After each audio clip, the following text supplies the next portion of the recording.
On a tous déjà vu ça, n'est-ce pas? Ce petit saut étrange que font certains chiens. Hop, une patte en l'air pendant quelques pas. Eh bien, ce n'est pas juste une petite manie rigolote. C'est souvent le signe d'un des problèmes orthopédiques les plus courants, la luxation de la rotule.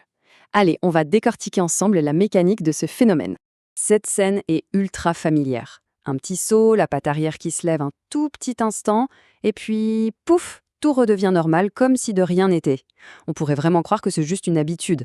Mais en réalité, c'est un signe clinique très, très précis. Alors, qu'est-ce qui se passe vraiment dans le genou de ces chiens à ce moment-là?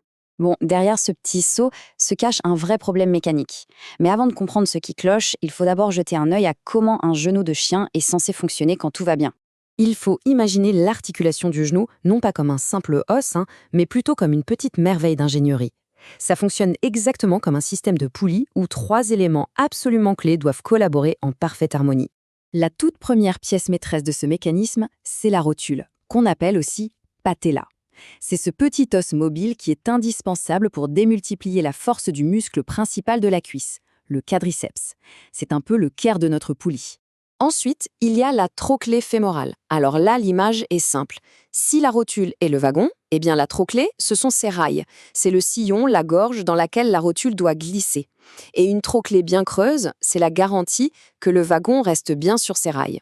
Et enfin, la troisième pièce, la crête tibiale. C'est le point d'ancrage de tout le mécanisme, là où tout vient se fixer sur l'os de la jambe, le tibia. C'est là que toute la force de traction de la poulie est appliquée pour que la patte puisse s'étendre. Donc le point crucial, le secret de tout ça, c'est l'alignement. Quand le muscle, la rotule, son rail et le point d'ancrage sont parfaitement alignés, la jambe s'étend avec force, fluidité, sans aucun problème. Le système de poulier est 100% efficace. Mais que se passe-t-il quand cette ligne droite est rompue? Eh bien, c'est ici qu'on entre dans le vif du sujet. La luxation, c'est tout bête, c'est le déraillement de cette poulie.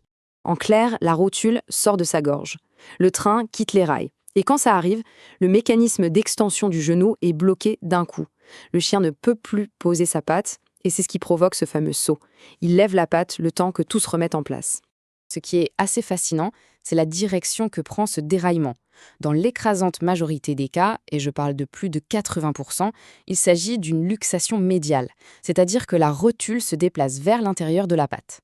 Et cette luxation médiale, c'est vraiment la signature des chiens de petite et de moyenne taille. Pensez au Yorkshire, au Chihuahua, au Caniche. La luxation latérale, elle, où la rotule part vers l'extérieur, est bien plus rare et on la rencontre plutôt chez les très grands chiens. Point très important à comprendre, ce n'est presque jamais dû à un accident. C'est un problème de développement. Une sorte de défaut de fabrication, si on veut. Les pièces ne sont pas bien formées ou bien alignées dès le départ, ce qui prédispose la rotule à sortir de son rail. Mais attention, tous les déraillements ne se valent pas. Pour savoir comment agir, les vétérinaires ont un système de classification très précis pour évaluer la sévérité de la luxation. Ça va par grade. Le grade 1, souvent on ne le voit même pas, on le découvre par hasard. C'est avec le grade 2 qu'apparaît le symptôme classique, le chien qui sautille de temps en temps. À partir du grade 3, là, la boiterie devient constante car la rotule est sortie en permanence. Et enfin, le grade 4, c'est un handicap sévère, le chien ne peut tout simplement plus tendre correctement sa patte. Alors, que fait-on? Pour les grades 2 qui sont gênants, et pour les grades 3 et 4, la solution est chirurgicale. Et là, il ne s'agit pas juste de remettre la rotule en place, mais bien de reconstruire toute la mécanique du genou pour qu'elle y reste pour de bon. La première étape, et c'est souvent la plus fondamentale, c'est la sulcoplastie. La logique est implacable. Si le rail est trop plat, eh bien, il faut le recreuser. Le chirurgien va donc approfondir la gorge pour que la rotule soit bien calée dedans et ne puisse plus s'échapper aussi facilement. Mais approfondir le rail, ça ne suffit pas si le point d'ancrage est mal placé et tire tout de travers. C'est là qu'intervient la transposition de la crête tibiale. Le chirurgien va carrément déplacer ce morceau d'os pour réaligner parfaitement l'axe de traction. L'objectif, s'assurer que le câble de la poulie tire bien droit. Et enfin, il y a la touche finale, un vrai travail d'équilibrage des tissus mous. Imaginez des sortes d'élastiques autour de la rotule. Le chirurgien va relâcher ceux qui tirent trop fort du mauvais côté et retendre ceux qui sont trop lâches. C'est un ajustement de haute précision pour stabiliser définitivement l'articulation. Cette phrase, elle résume absolument toute la philosophie de l'intervention. Le but n'est pas juste de faire un clac et de remettre la rotule. Non, le but c'est de corriger les anomalies anatomiques pour qu'elle y reste. de façon permanente. C'est une reconstruction complète, faite pour durer. Et les résultats ?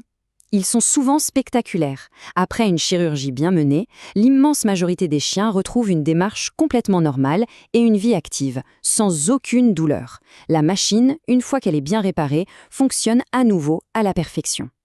Finalement, comprendre ce qui se cache derrière un simple petit saut, c'est bien plus qu'une simple leçon d'anatomie. C'est se donner les moyens d'agir pour offrir à nos compagnons une vie plus confortable et de partager avec eux encore plus d'aventures sans douleur.